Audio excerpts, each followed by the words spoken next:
National Commission on Religious Liberty. Well, so I guess what, Catholics or devout Catholics can't be on this commission here.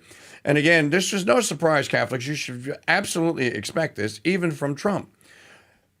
People that are devout about Catholicism cannot be Zionists because that's against the faith. It's contra. You can't. Not in the manner in which they say Zionism, okay? So maybe in one definition you could be, oh, I'm all for Israel becoming a state. Who's opposed to that? I'm not. Never have been. But the new Israel is the Catholic Church and the mystical body. That's the new Israel here. And people like Mike Huckabee running around saying that it's not, it doesn't do anything, that doesn't change that. And I really don't think at the end of the day, outside, and this is where it gets into the, you get the whole seamy, dark underbelly side of this. I don't think outside of the geopolitical discussion about Israel being at the UN, it being a recognized geographic state, all of these things, people don't have an opposition to this, but it is this brand of Judaism that they say, connects them all. As good priests have pointed out to me, Mike, there's no promise of salvation. Black Hat Studios media property. Broadcasting live 24/7 from Madisonville, Louisiana, and to the world via CrusadeChannel.com. Hey, Lee. We've known each other for a bit now. I just wonder, what do you really love to do? I love posting civilization-saving threads on X.com, but I get so tired of outrage porn scrolling my medulla has gone oblong blanca. Well, I know just the thing. Pour an iced cappuccino and holy roast coffee. Put your earbuds in and catch 2 hours of suspense. The greatest of all mystery, horror, and whodunit classic radio serials. Perfect. While you were talking, I completely forgot who Jack Posobiec was. Catch all 900-plus episodes of Suspense every weekday from noon to 2 p.m. East on the Crusade Channel, our app, and always on CrusadeChannel.com. Live talk and classic radio. The way it should be. The Veritas Radio Network is guaranteed the right to offend, annoy, agitate, shout, heresy, and entertain. You should start programming right now. Kind of like the cultural sewage served up on Bravo or CMT, only it's on 24 hours a day, except Sundays. When the truth gets you angry and you throw your smartphone, remember, no one is forcing you to listen to the truth on the Veritas Radio Network. You can't handle the truth! You're doing that of your own free will. That's what makes this country great and any gay marriage pointless. That's offensive! So there isn't much you can do about it, Chowderhead. I'm trying to think, but nothing happens. Grab a book, take a vow, and conform your mind to reality. Otherwise, you're just another Judas-inspired Karl Marx wannabe, and your children will steal your credit card number to buy tickets to the Miley Cyrus Twerkers Ball. I came in like a wrecking ball. Are you ready? Let's get it on the Veritas Radio Network's Crusade. I am a real American, fight for the rights of every man. I am a real American, fight for what's right, fight for your life.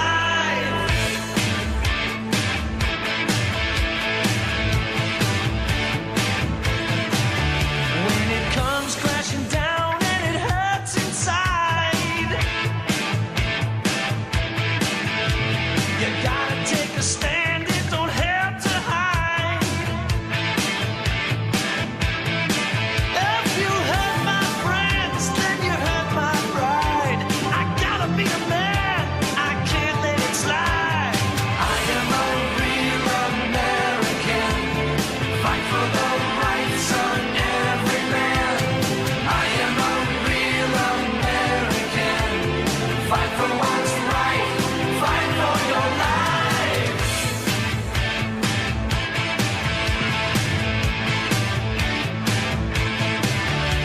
I feel strong about right and wrong. And welcome to Thursday Night Throwdown, Battle of the Video Games edition. Man, we are dragging light this week. Good grief. 4 people said that they were going to be in this room tonight here, and they're not here, so we will proceed with the brotherhood that we have tonight. So video games, if you do a little research on this, apparently started the first ones that were actual video games that you could actually play on a television screen or whatever, didn't come out until 1978. And of course, everyone thinks that Asteroids was the first, but I'm just going to have to take this super nerd classicarcadegaming.com dude's word for it. Since he's, you know when you get to an old website, when it has message forms on it, and the message forms like have fonts from 30 years ago, and post dates from 1999 and stuff. So I'll take this guy's word for it. Space Invaders and Super Breakout. Now, I know I've seen Space Invaders, but I don't ever remember playing it. Super Breakout, I've never heard of. Asteroids, of course, was the first game that you could actually buy and like plug into your television. And remember how you would do that? You'd take the two little prongs that your antenna would hook to, and the Asteroid game came with a cable that came out the back of it, and you take the cable out the back, and it literally looked like the TV antenna wire. And you go in the back of your TV and you take the 2 screws out for the VHF antenna and disconnect your antenna and then put the put the Atari box in there and screw the thing down and then turn it on, and bammo, you'd get a monochrome black screen with green dots on it. And that was your Asteroid game. And then they started developing it, and then it got a little more fancier schmancier. By 1982 or 83, they had, or 1981 rather, they started adding color, and that's when the arcade versions came out. And apparently, though, we were not the test market for the Japanese Nintendo games. Apparently, they actually tested them and played them and used them in Japan. So we got them after the fact. So I don't know that this history covers the history of the games in Japan. Pac-Man came out in 1980. Donkey Kong, the king of all the old school games, came out in 1981. Frogger, 1981. Galaga, 1981. Gosh, there's so many of them in 1981. I'm going like, man, I remember this. I'm so old, I actually remember going to the arcade and playing these games. And I remember there being like, when you go to the movie theater now, they have these ginormous 3D cutouts. Big giant stand, like the Three Stooges cutout that I used to have, to advertise whatever movie it is that's coming out. And they put them in the breezeway in between where the theaters are. They had those in arcades in the 80s. And it would be a ginormous, like a 3D cardboard cutout display, and it would tell you what video game was, or it would tell you when this particular video game was coming out, when the arcade was going to get it. Of course, all the kids, it was like the Beatles in the 60s. You'd have to show up in the opening night for the game coming, and there'd be a line. And you have to wait in a line with your roll of quarters to get to play the game. So it was a lot of fun. And then, of course, the games, as they got more sophisticated and complicated, and as computers and computer technology and science, it continued to advance. Somebody was working the whole time on, well, what if we could put these things in the home? And I don't need to tell the story. You had the battle of Nintendo versus Sega, and then the video game consoles. Everyone has forgotten the one that came out from Mattel called IntelliDesign, which had a football game, a basketball game, a baseball game. So there's just, and they're still making new video games today. I haven't played one, and for the last video game that I ever played was Fallout. And I didn't play the first Fallout. I played Fallout 2 and Fallout 3. So I played all of Fallout 2, which is set in Washington, D.C., and I used to joke about this on the air, that it was kind of cool to see Mordor on the Potomac actually turned into a nuclear wasteland. And then the one after Washington, D.C. was Las Vegas. And that's where most of the show centers around today. If you're watching the show on Amazon, it's in Las Vegas. So let's go to our panel that has shown up here tonight. Scott Resnick is in the house. Jeff Johnson's in the house. What happened to all our peeps, guys? We scared them away. Video games scared them away? I heard Jeff was threatening them. They were all tired out after the Star Trek episode. They haven't recovered yet. They didn't say anything during the Star Trek episode. They had 2 weeks to recover from doing nothing. They got beamed up, beamed out. They got beamed up and they got beamed out. What was your first video game? Or It was maybe a they got Sears Jim beat. telegame, What's that? which is a Sears telegame, which is actually an Atari 2600. So I think they called it Planes and Trains, which I think is actually Target. And then I don't even remember there was a tank game, which I think is actually Combat by Atari, but Sears called it Tanks and Planes or something.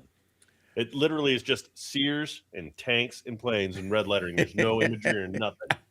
Like, you couldn't make a more knockoff of a video game, but it had to be licensed because everything was identical. Everything worked with Ataris or Sears telegames. But the box was silver instead of black, and it was just gaudy. It had wood finishing on it. It was like a top-notch system. I honestly do not. Ours had the added benefit of having cat puke on it too. Well, that always helps with the video game experience. Yeah. The first box I got was a Nintendo, was just the regular old Nintendo, the gray box with the darker gray little thing, and the cartridge you had to put in that would crap out on you, and you take them out and bang them on the carpet. And blow into them to see if you could get them to work. And lo and behold, if you blew into them enough, I can't even remember who told me. Somebody told me that, oh, dude, all you're going to do is just blow. I was like, blow into it? He goes, yeah, blow it. Blow the game cartridge. Jeff Johnson, what was your first game? Well, I'm going to go way back machine here because I'm sure you remember because you and I are about the same age. But the first video game we had in our house was actually Pong. Oh, yeah. And that came out in 1972. And that was like this slow-moving blip going across the screen, and you had to get your paddle up or down the screen to get it. Oh, my gosh. But that was the very first one, and I don't know if that was the very first one of all time because it was really... There was nothing to it, but we actually had that in my house. We played Pong. There was what movie was it? Dan Aykroyd was in it. There was in a few. Well, they had a Pong competition. Oh. It was the one they were in the cabin in the woods, and the bear kept attacking them. And Dan Aykroyd was like, "Oh, well, you're not coming up for the Pong competition?" They actually had a Pong contest. Oh, the Great Outdoors? Is that maybe John was Candy? it the Candy Great and Outdoors? Aykroyd? I think it was that they had. You remember this? Dan Aykroyd saying, "Well, I guess that means you're not going to show up tonight for the Pong competition." I don't remember they showed him playing the game, but they had a Pong competition. I had a neighbor down the street, so I graduated high school in 1980. So in mid-1970s or so, the rich kid on the block. Everyone had a rich kid on the block, right? The rich kid on the block that I knew, Michael Hicks was his name. He had a swimming pool too, that bastard. Built in, not above ground. What a diving board. And Hicks got a Pong game. And there would be he would come out like commando walking down the street. Who wants to play my Pong game? And he would, and then you'd have to like curry favor, or I can't remember what you had to do. But you get into his house, you get to play. So I played Pong in like junior high school. So it wasn't in 1972, but it was in the mid 1970s. And you could take the little wheel, and you could actually take your finger and spin that thing and it would react. I mean, it would go faster if you took it and spin it than it would if you just did this and that. If you were trying to like play super Pong, if you will. And then of course the first Vacation movie comes out in that's 1980, summer of 1980, and or maybe no, it's 82, summer of 82. And they already have a home version of a Pac-Man game of some sort because they play it when when Clark Griswold puts the thing up on the screen and says, "Well, this is a map of the trip," and then the daughter comes in and eats the son. It's a lot of fun memories from back in the day, and how simple things. We didn't know what a modem was. When Pac-Man came out in 1981, no one knew what a modem was. Thank the Lord. And we're all worse off for it today. I see Kaiser has joined the cast. What's up? How you doing? Hey, man, we're good. Have you been hearing walking through the park and reminiscing? I heard part of it. I was hoping to be here earlier. I've got the joys of being the caretaker for my dad, so I had to drive to Houston to drop off documents, including a driver's license. So that's my day. Wait a minute. You knew where they were? Wait. What racist required you to drive and drop documents off, including a driver's license? What kind of Jim Crow bullshit is this? Come on. That's a great question. I told my sister, my sister's a very, very liberal Democrat lawyer, and I said, "Oh my God, are you saying that Dad can't vote now? Do you really want me to let him vote?" And I took it anyway because that's what I did. Trying to be a good son. It's just terrible. What do you mean I can't get into the hospital without a photo ID? He's going to die in the park. He's going to code in the parking lot. Well, so here's the problem. Here's my conundrum. If he dies in the hospital, he's no longer going to vote Republican. He's going to start voting Democrat. It's why I don't visit my grandparents anymore. They started voting Democrat. I can't even leave flowers anymore. Okay, enough of the politic joking. Yeah, no more politics. It's very funny though. It's very funny, and that's how stupid it is because it is very funny. It is. Kaiser, what is your memory of video games in the early days? So I do remember Pong. I'm a little bit younger. I was born in 1970. I remember Pong. I think coming out 75, 76 in that neighborhood. Mm-hmm. And Google says it came out in 72. Well, he's saying he got it in 75. We're poor. I mean, yeah, Johnson, they had to save up for 3 years, bro. I'm like Scott Resnick. I didn't get the Atari 2600. I got the Sears knockoff, and I was happy to do it 2 years later. Challenge flag. So I will tell you this. So here's the funny story. So we had an Atari 2600, clone. We had the Sears version, and my grandparents apparently were the ones that bought it. My brother and I didn't know it, but my grandparents bought it because they heard that was like the gift, and they gave it to my mom to give to us.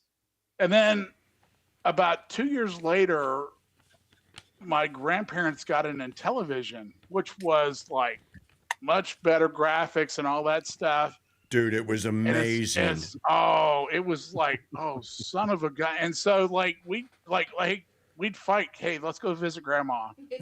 And we'd sit there. The big game. There was a baseball game which was fantastic. There was a football game that was also really good. And then there was like it wasn't asteroids because asteroids they had that for Atari, and the Atari version just really stunk because it had the little paddle that always broke. Yes. But it was kind of like that, and I can't remember if the Intellivision had the game that was like, it was like a simulator for the space shuttle that was like really, if you look back, it's really crappy now, but at the time it was just really cool. or if it was the Atari that had that, but one of the two. But my grandparents had several of the game systems, but they were the only ones that had that space shuttle game system. And my grandmother being, the NASA lady, that was the game to play. Yeah, I don't remember which of the services came out with the space shuttle game. I do remember seeing it though, and I can tell you that I was working on a thoroughbred horse farm in Folsom, Louisiana, and that year that was 1982. And the guy that was managing the farm, and he was a jackass. Oh, he was such a dork. He's one of those guys that let everyone know that he made more money than you. And so the day that he came home with the Intellivision, I mean, the hooting and the hollering and the hoopla surrounding it. And of course, and we had been to arcades. We knew what a video game was, but we didn't know that you could have one for home outside of a little Atari box. And he came home with the Intellivision. And he hooked it up, and of course, none of us peasants were allowed to see. But then, because I worked for his brother, one day his brother was like, "Hey, man, after we finish feeding the horses, you want to go up and see Gene's Intellivision?" I'm like, "Really? He's got it hooked up?" He goes, "Oh, Brian." Of course, we were all from Kenner back then. Kenner, Bry. He's like, "Oh, Bry's got a football game inside of this world." I'm like, "Okay." So we went up to Gene's house, and we played Intellivision football. And I don't know what happened to Intellivision, but because they came out the gates hard and really good. That was a great game. That system, an Intellivision system, that was a great system especially for that time, 1982 or whenever it was. We would fight over, just like you and your brothers and sisters, we'd fight over who got to go to Gene's house to go play Intellivision. And that was my first exposure to a home-based video game. But the real story I wanted to tell, does any one of you guys, and in 1980 when this game came out, and I remember playing it when it first came out, and I got hooked on it, and I was very I wasn't like Jeff Johnson and his parents. Where Jeff got the Pong game the day it came out. Poor Kaiser had to wait 3 years for his parents to scrimp and save with S&H green stamps and pennies and what have you. So it wasn't my parents; it was my grandparents that bought it for us. Grandparents. So I would go to the arcade and I would play this game. Does anyone remember Battlezone? Oh, that was great. Oh my gosh, that was a great one. It was. Do you know what it was? It has a distinction though. Do you know what it was the first one of? I don't know if it's well, I will tell you, having dealt with a bunch of Army trainers at the time. Yes. It may have been designed originally as an Army trainer for gunners. Well, no, it wasn't, but the Army saw it and was like, make that for us. Oh, okay. Yeah, well, that checks. Battlezone, Scott Rizzi, you're a computer nerd. Battlezone was the first video game to use vector programming. Yeah. 3D vector programming. So even though it was all geometry, 8-bit, you could still go up, you could go down. Of course, who ultimately takes that technology and runs with it? And of course, they still lose to Nintendo. Sega takes basically the vector engine later and turns it into all those great Sega games. Remember that 3D, that kind of trapezoid 3D interface that Sega had that Nintendo didn't? And everybody's like, "Oh, I play Sega because Sega's 3D." Well, the Battlezone tank game, and it was the coolest flipping game. And it was just, you were in a Jeep, you were in a Willys Jeep. And in your Willys Jeep, you had like a howitzer gun. And you had your field of view, and then you had in the little corner, you had the long view of the whole battlefield. And you could see when the game would launch a tank at you. And the tanks would come really slow at first, and you could get in a position and hide behind a rock, and you could blow the tanks up. The more tanks you blew up, the faster they got. And then they come out of nowhere, and you get blown up.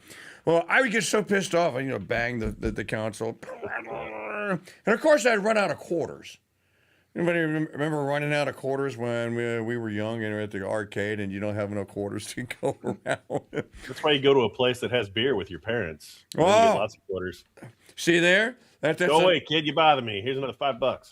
That's another way to do it. Maggie, all right. Who can guess? Can you queue up? I'll tell you what to queue up. See, I listened to this earlier and I laughed for like 5 minutes. I just kept laughing.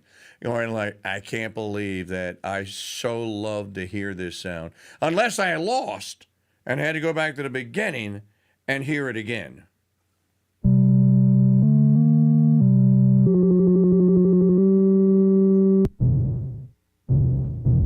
Donkey Kong. Donkey Kong. Donkey Kong. Yeah, right behind me.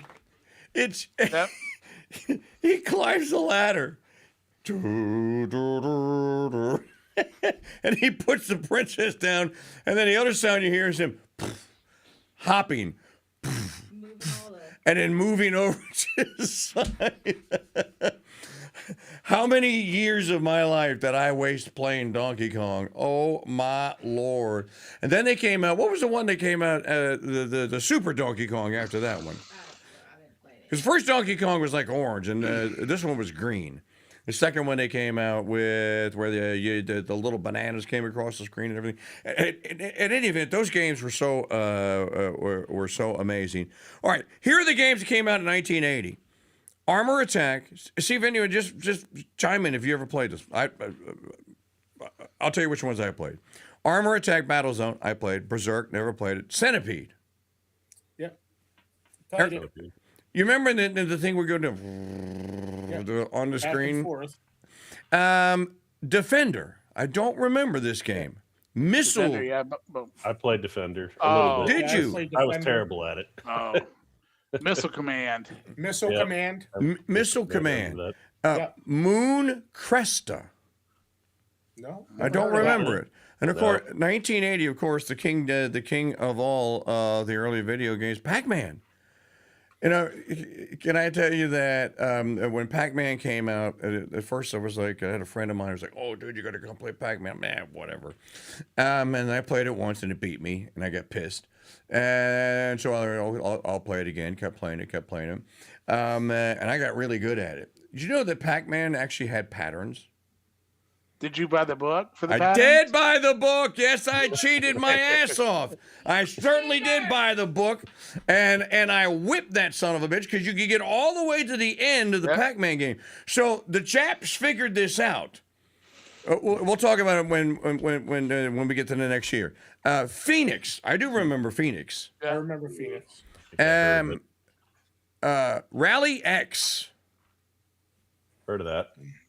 Maggie, you have to play your. I have another soundbite. We have so many soundbites that we could play. Star Castle. I know the name. I don't remember the game. It's been 40 years, but I remember. Tempest. Yeah. Remember that one. Warlords. Don't remember Yeah. that one. And then I remember Wizard Tempest. of Whir. What was Tempest like? I don't remember it. Tempest was one where it essentially it had a geometric pattern, and you would use a roller to roll around to shoot at That's right.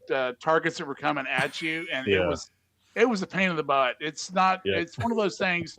If you were drinking, you would not want to be playing this with your kid. It's just All right. Well, luckily, I was too young then. All right. What? well, Okay. sure. All right.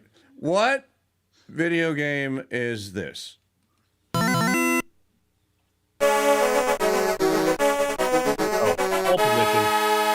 Pole position. Pole position. Pole position.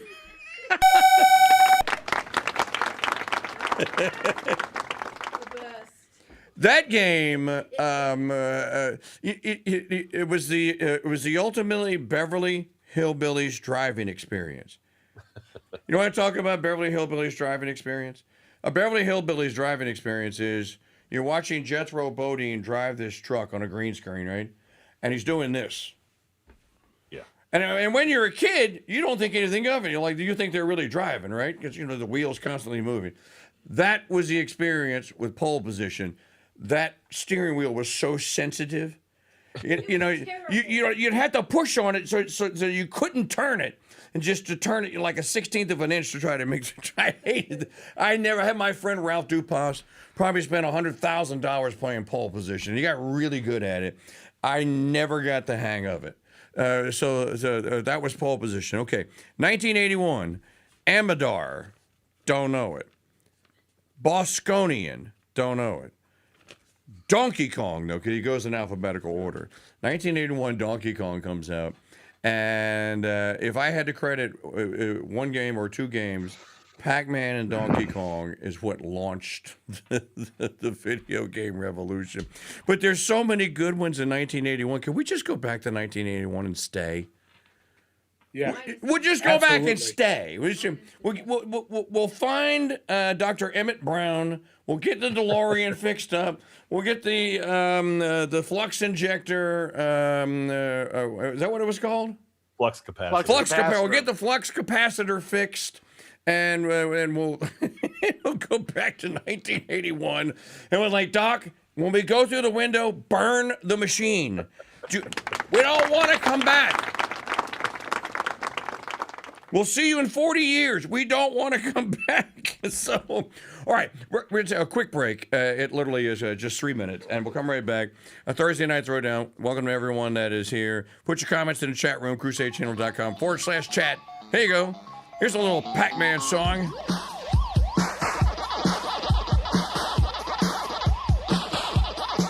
I got a pocket full of quarters and I'm headed to the arcade. I don't have a lot of money, but I'm bringing everything I made. I got a canvas on my finger and my shoulder's hurting too. I'm gonna eat them all up just as soon as they time.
Welcome back. Thursday Night Throwdown, Battle of the Video Games. This song is actually called Computer Games.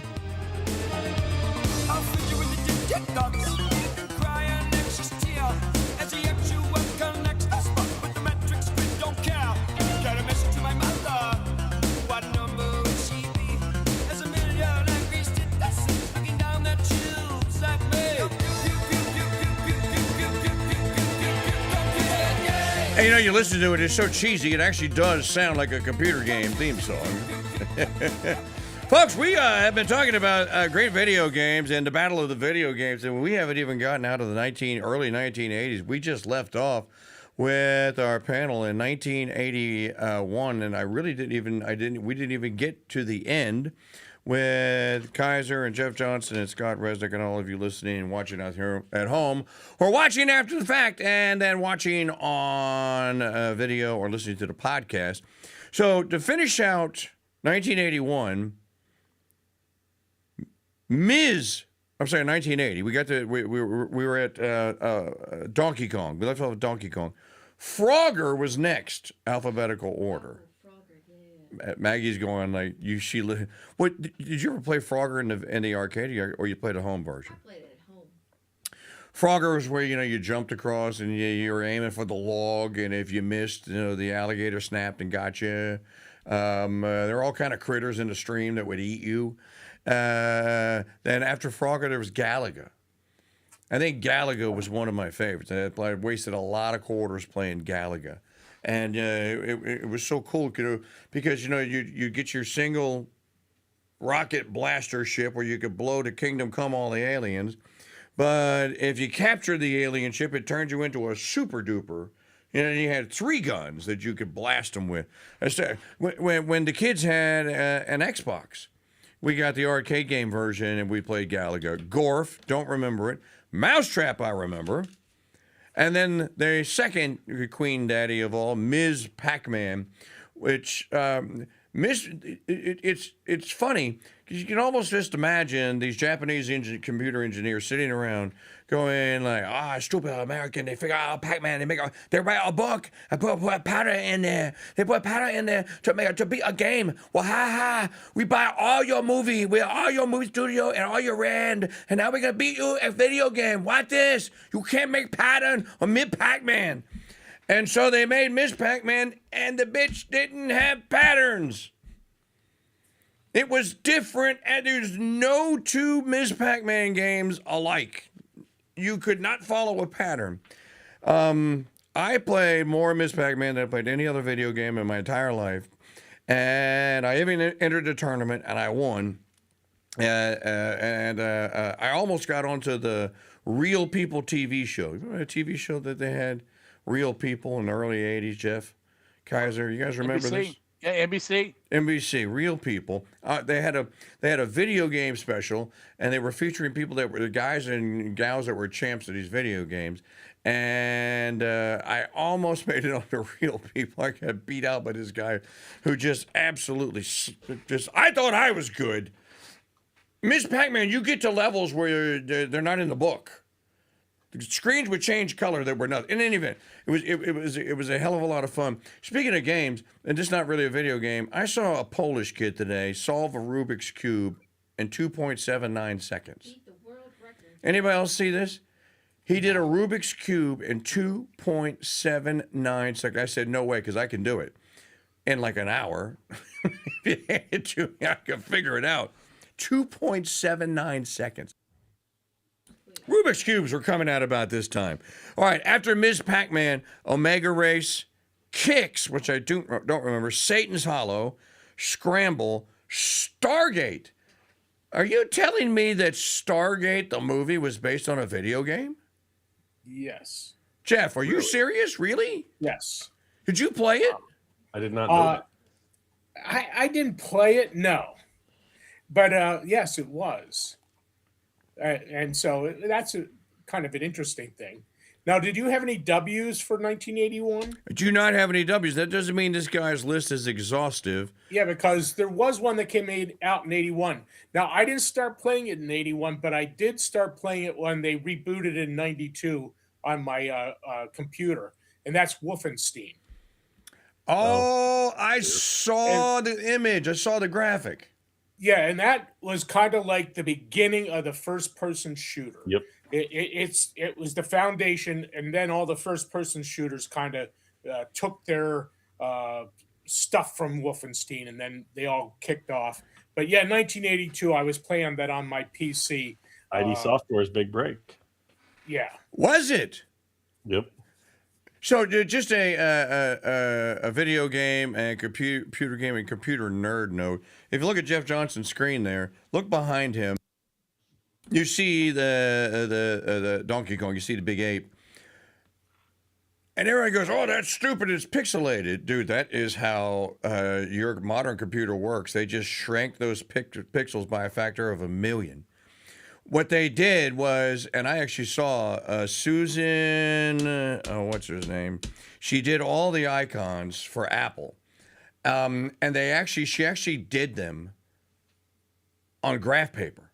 She got a piece of graph paper out, and you just color like, SAT score, SAT test, right? And you just make the icon on a piece of graph paper, and then you go into the computer program, and then you punch the actual digits in for you want it to appear. So it's amazing how all this stuff evolved. So no, I didn't hear Wolfenstein, but the last two after Stargate is Turbo and then Vanguard. 82 gets interesting. We start to some games that people will probably know. Bagman. Don't remember it, but it's on the list. Black Widow, Bubbles, Bump and Jump, and then I know I must have played this one because I love it. Burger Time. It's a video game called Burger Time. Don't know what they did. I don't remember. Dig Dug. Remember Dig Dug? Dig Dug was popular. Resnick, you played Dig Dug? Yep, played it on the Atari 5200. Yeah. Dig Dug was popular. I'm trying to remember. Did you have a gizmo that you dug with? Yeah, he just had a shovel or something, didn't he? Shovel, didn't you? Then he had the air pump that you'd have to do that with the bad guys to blow them up. And of course, after Dig Dug, Donkey Kong Jr. And that's what I was thinking of, the Donkey Kong Jr. because you get the baby. And the levels are all, the screen's different. So cool. That stuff just comes flying at us, man. Remember this? Food Fight. I don't remember a video game called Food Fight, but it sounds fun. Gravatar. Now, here's a big one. I bet we all played this one. You ready? Joust. Oh, yeah. I played that one. You had to play Joust. And it was so hard. I remember Joust being so hard. They said, well, let's play a game of Joust. Oh, man, that game sucks. It's too hard. Back then, if you couldn't get some instant gratification or satisfaction, you just move on to the next game and Joust was hard. Didn't it have the horses with the wings? Yeah, you were like flying on ostriches or something. It was ostriches. That's what it was. Such a cool game. Jungle King. That was interesting. And then the big brother of Centipede, Millipede. I played Millipede. Yeah. They just changed the graphics on Centipede and then turned it into Millipede. Moon Patrol, Pengo, and then of course everyone's big. Here's one, Maggie's. Here's Pole Position, came out in 1982. The one we were talking about earlier, Popeye, and then this next one. I had a girlfriend. Her name was Tamara, and we spent many a night at Cheers. The place was called Cheers. No, it's called Cheeks. Cheeks in Kinder, Louisiana. And there was a bar / like kind of a little honky tonk. And instead of video poker off in the corner, they had video games. And one of the video games was Cubert. And we would play. I'd play her against her. She played against me, and I play against her. And we'd sit there and drink beer and play Cubert for hours and just laugh and it was so hysterical. Quantum. Robotron 2084. That sounds kind of interesting. Some of these they've actually turned. You can still get these games. What would you get for a system if you wanted to play today? I suppose an Xbox 360 or whatever the latest Xbox is. For some of these old ones, I'd almost build a main machine, which is pretty much just an emulator, and then you can get a lot of these old arcade games, the images and play them on that. But they also do all the old home video game systems. Yeah, I think a lot of them were on like PC or the computer gaming now. You can get a lot of those. Kaiser, you're muted. I saw you talking. Okay.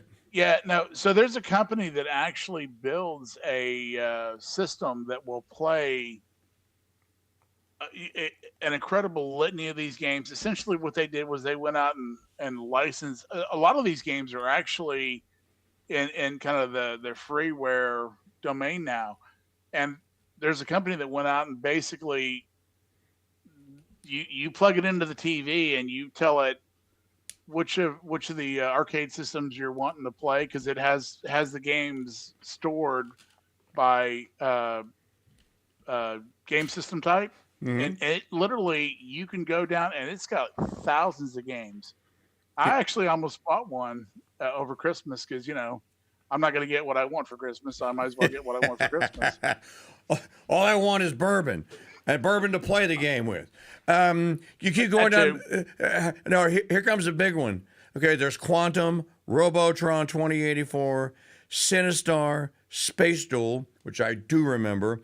And then I do not remember, but there was apparently Star Trek, the video game, in 1982. Does anyone remember the 1982 version of Star Trek? I do not recall this. I do not.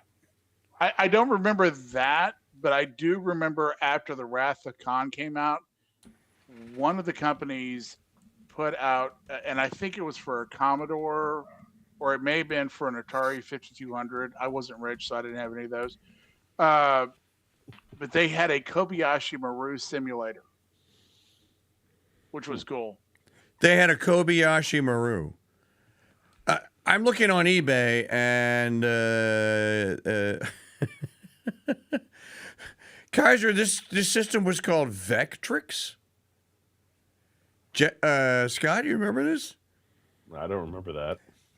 I don't either. So the video game works on a computer game system called Vectrix, Vectrex.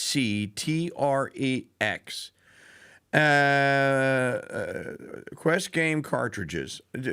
Maybe there was a Quest by Vectrix? That sounds familiar.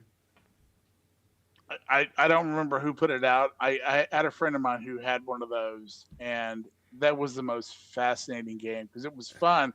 The really interesting thing about the game is it would let you change certain parameters before the game would start. And so you'd play the game, and if you changed the right parameters, you could be like Kirk and game the system. But you had so you could Kobayashi Maru. You could, and it was the real object of the game was figure out, you play the game over and over and over again and figure out which parameters you had to change to stack it in your favor. The funny thing about it is that taught a lot of people some really good computer skills later in life that they just didn't really know. That's why Gen X does all sorts of great things when it comes to computers. Okay, didn't know that. Okay, and then here's the big one. You know what else came out in 1982? The one that everyone loves to hate today, and I still despise it, Tron. The worst movies, the biggest hyped up worst movies in history. The Tron movies. Oh, the first Tron was... No, it wasn't. There was no reason to make a remake. The first one sucked. They just modernized the sucking when they made the second one. KingDude. It was Jeff Bridges. That's like your opinion, dude. I mean, it was like the dude in computers. It was like the Big Lebowski meets Picard. He wore this special, short bus helmet. I didn't like it. I thought the story was stupid. I thought everything about it was stupid. I thought this in the 80s. I had so many friends that were playing, oh, dude, have you played Tron? Man, Tron's like, Tron makes sense. Tron makes sense if Microsoft made Tron, because of all of the issues with the CPU Right. and trying to take things over, and all the software upgrades and stuff like that. And then probably the most famous one out of the last batch here for 1982 was Zookeeper. I remember playing it because they had all the animals in there, and your job was to keep them from getting out and eating the people that were visiting the zoo. Are you serious? No, seriously. If you failed and the lion got out, he'd eat one of the... He'd eat a zoo visitor or the caretaker or whatever, and your job was to keep... They had snakes, kind of critters in there, and as the zookeeper, you had to keep it out. Okay, 1983. We're talking video games here on a Thursday Night Throwdown. Having a blast doing it here. Classic arcade video games, of course, we'll keep working our way forward until we get to as far as we get for the show. One of the things, I don't know, maybe Maggie can find this title out. This is the most fascinating documentary I think that I've seen about this genre here. And it was how they made Madden. EA Sports was in the gaming market, and it was struggling. It was not doing well, and there was the Tecmo Bowl had come out or something to that effect, and EA Sports said we want to put our money in. We think the future's in a football game, and so they started developing a football game, and it was a pretty good football game. And I don't remember the whole story, but it was a great documentary. I suggest that anyone is interested in the subject. It was really fascinating. So this game starts getting really good, and somebody comes up with the idea. It's like, why don't we go to the NFL and just stop pretending like we're the NFL and actually become the NFL on video and see if they'll license it. So they go to first Pete Rozelle tells them in no uncertain terms to go blank themselves. Video games are stupid. It's not the future. I'm not giving you a license for your stupid little cartoon. Get the hell out of my office. So one of the guys that's on the dev team knows someone that is like he married or in the family with John Madden. And so they go like, well, maybe we can get Madden. And then the NFL would have to do it. So they go and they get a meeting, and Madden comes to the meeting, and they show him the game, and then they show him this feature that they haven't shown to anyone yet, that they've made it so you can go and change your teams to Pittsburgh Steelers home jersey, Pittsburgh Steelers away jersey. You actually have their actual proper colors, black and gold, with the Steeler helmet and everything. And Madden is so blown away. Madden's like, I'm in. I don't care what the NFL says, because he's already quit. He's already at CBS now, right, with Pat Summerall. So he's like, screw it, I'm in. He invested. John, did you guys know this? Madden was actually an investor in EA Sports. He gave them his name. He put money up. He said, I'm all in. And then they went back to the NFL and they said, John Madden is with us. We're coming out with a game. It's already ready to go. You can either take our deal and get 10% of the rev, or screw you, we'll see you in court. That's how Madden got to market. It's an amazing movie. And they have all these clips. They filmed this stuff.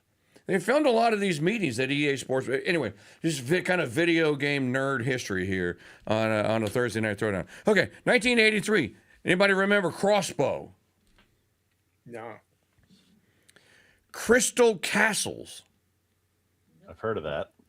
Discs. Oh, look. Tron was such a big deal, they had to follow it up. Discs of Tron. Dragon's Lair. I do remember Dragon's Lair. Elevator Action. Don't remember that one. Is that what there was that the... I question the rating on that one.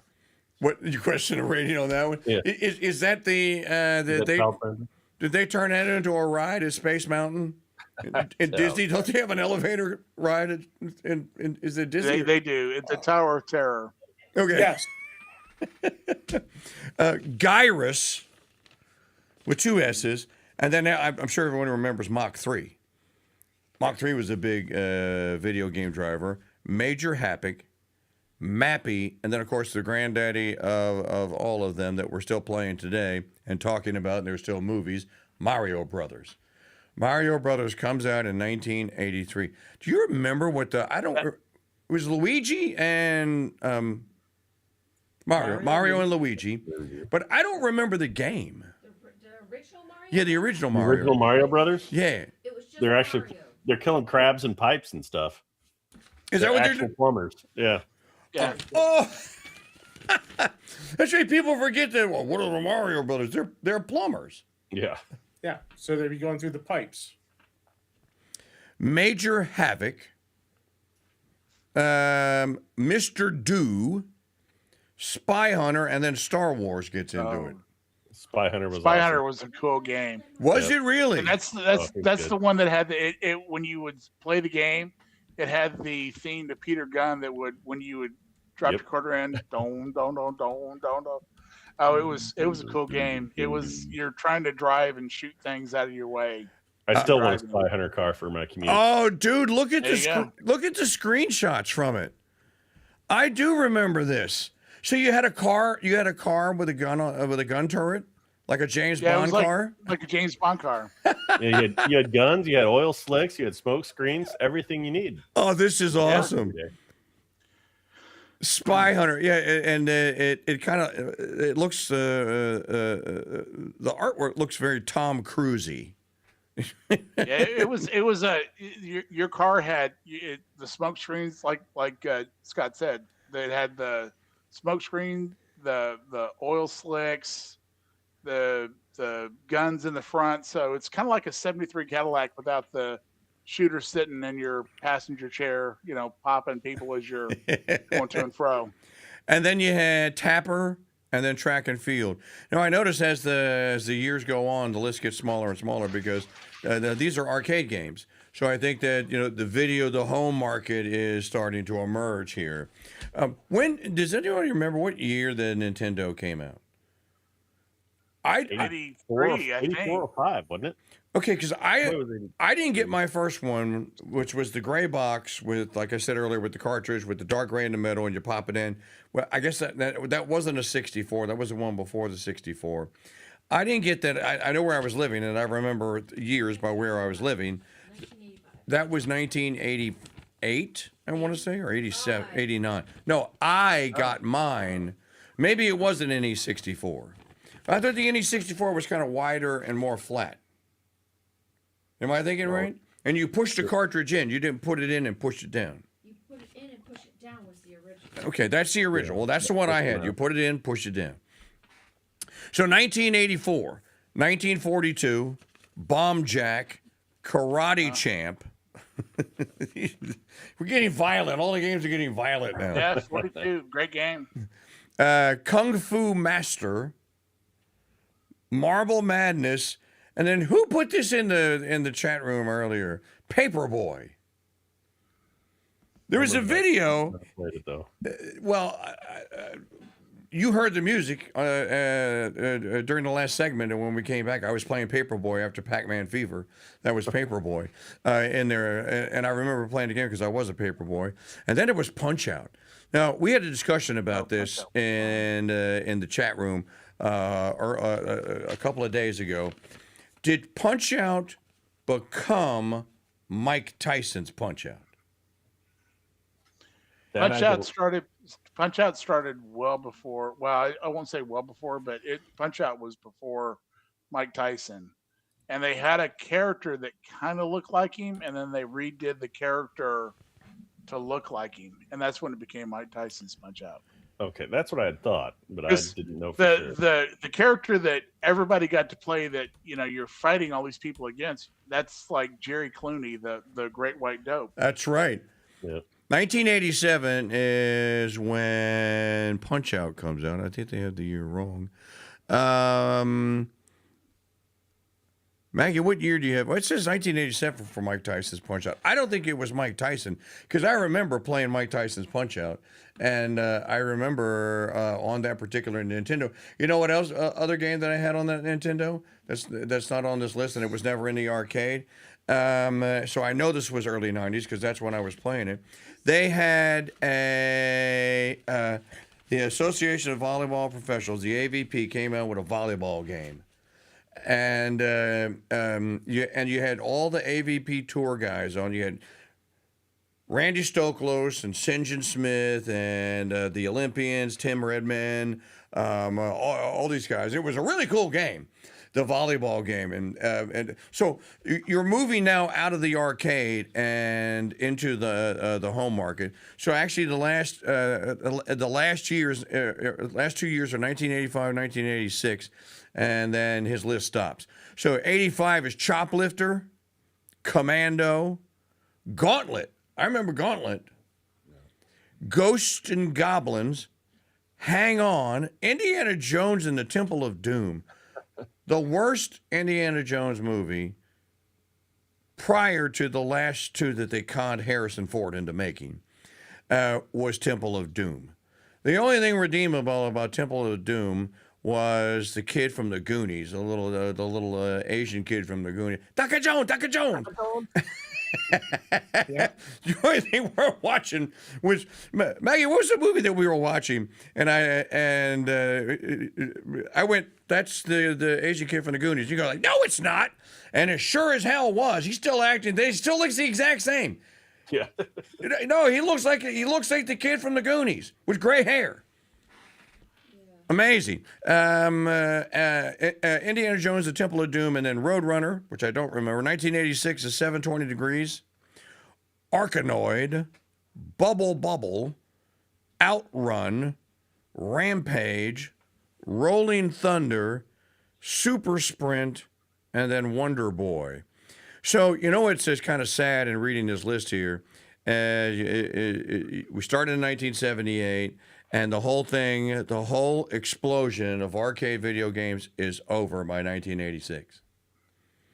Now, I'm sure there are still some arcades because, you could put darts and pool, and, of course, you put beer in there, and people like us are going to go. But basically, the whole arcade video game thing is over, guys, in a span of 6 years. It's pretty much done. Now, they keep making video games, which we'll do on our next show. Great video games, but they're not made for the arcade. Mike, it's interesting. About 8 years ago, the arcade in the mall finally gave up the ghost and died and went away.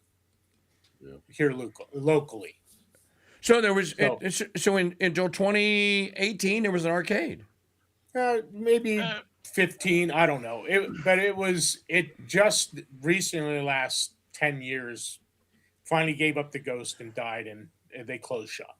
Well, you know what, though? The arcade really hasn't completely died because there are Dave & Buster's everywhere. We have one in downtown New Orleans. Yeah, I was just about to ask if Dave & Buster's was still around. No, Dave & Buster's is still around. Here. Yeah, we don't have any of those here. The movie was Love Hurts. So there's a place in Austin that my son and his fiance go to when she's a vet student at Auburn right now, but when she's home and in town, there's an arcade place that they go to where you pay a certain amount of money and you can go play anything for, a couple of hours. Basically, you put a card in, so you're buying time, but they love those 80s video games. It's funny because they'll be, "Oh yeah, did you ever play this? Oh yeah, I remember that." It's like, it's funny what they think is fun versus what I used to think was fun, because there were certain games that were really cool games that there was a line to, and there were other games that's like, no. Well, I think that the kids are buying record players these days. They're tuning into the analog world. Yep. I can tell you, if you take a born in 2018 8-year-old today, Resnick, you might have some experience with this. If you bring them to an arcade, they will beg you for more money. They will play those games until you run out of money, including pinball machines. All the old games now. What's that? All my kids play all the old games right now anyway. Including pinball. Nintendo keeps releasing all the old stuff, even on their new systems. That's awesome. And they play the old stuff. We didn't even get into pinball games, pinball machines. I mean, in the 70s, when I was a child, I used to sneak into the pinball. Not that it was for adults, but I wasn't supposed to be. Don't you go to the pinball parlor? My big sister Kate Jamal got me in all kind of trouble, and she and I, though, we would sneak out and we would go to the pinball parlor, And dude, I literally was in some of those games, became a pinball wizard. And I remember playing pinball to my dead calluses on my hands and slapping those things. Hey, this is a lot of fun. We'll do this again. We'll do. We'll bring some graphics and more video for the next edition. Like Kaiser was saying, and Scott was saying, the companies are updating these games so you can get them on modern consoles. You know, they started this back in the aughts, in the early aughts, when the Xbox came out with the entire package of classic video games. It had Galaga, had Pac-Man, had Ms. Pac-Man, had Frogger. What else did they have on it? Remember, they had named it had one of the Sega games on it, but I don't remember which one. And as this guy was saying, you plop They're almost all on this thing. Yeah, there you go. You plop a kid down in front of a game console today with an old school game, maybe with a little bit of improved graphics. I actually think it's more cool with the old graphics, the bitmap graphics, and just turn them loose, and they will play the game, and it's a lot of fun. So I hope you enjoyed our little romp through the early 1980s and classic video game. The greatest video games throwdown here. Battleship video game. You know, we didn't talk about, and there was a Battleship video game. That's not on the list, but they did make one because I remember playing it. And of course, you know, in 1986, so many, literally probably thousands. And then the computers start coming out with the games. You know, there are all manner of games on computers. You get your RPGs. There were no RPGs at the arcade. So you'd have to, because for an RPG, you almost have to have it at home so you can get addicted to it and spend the rest of your life role-playing and LARPing, right? And Myst or Riven or one of those Dark Castle or whatever the hell. Fallout is an RPG. The Walking Dead, the graphic novel, if they turned it into a game, would have been an RPG. So we'll do more video game shows. Send your suggestions. You all have my email. Thanks for watching. Thanks to Kaiser and Jeff and Scott for showing up and hanging out with us tonight. For those of you in the chat room, hope you had a good time and enjoyed the program. Tomorrow is Free Phone Friday here on Mike Church Show, so we will see you tomorrow for that. Thanks for watching and listening. Until next time on Thursday Night Throwdown. Hey, this is episode number 18. All previous 17 episodes and this one soon are available as podcasts and as free videos on our YouTube channel. Share the Thursday Night Throwdown with people. I really do think that it's a great hangout time and it's just fun to do it. And there is an audience out there for Thursday Night Throwing Down. See you guys tomorrow. God bless you and Mary keep you. A little Pac-Man to take us out.